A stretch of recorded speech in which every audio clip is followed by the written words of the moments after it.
Well, Steve Thomas is a former Professor of Energy Policy at the University of Sussex. He joins us now from Brighton in the UK. Steve, thank you very much for your time.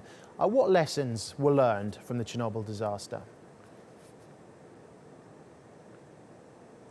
Well, I think that the lessons really, you have to look at it in perspective of the 3 Mile Island accident, the Fukushima accident, plus also the 9/11 incident, which clearly, if you think about that, nuclear power plants would also be targets. Now, what they all had in common were that the designers of nuclear power plants didn't think that they were credible, so they hadn't designed against them. So what has happened since then is that the designers have come up with additions to the plant to try to make them safer. And what impact have these changes had on the way that nuclear energy is produced?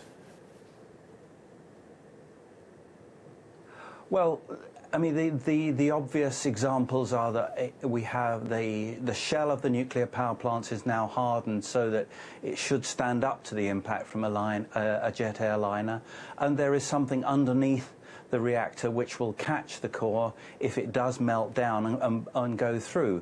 Of course, that adds to the cost of the plant. It makes them more complicated. It makes them more difficult to build.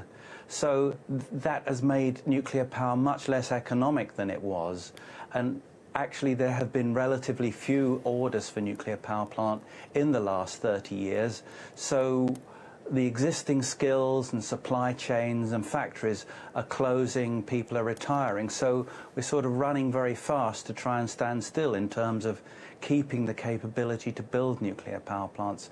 So in terms of the future for nuclear power, it does look like it's going to be a very difficult road back for nuclear power, just to rebuild the capability it had, plus try to cut down these extra costs that the accidents have imposed on nuclear power.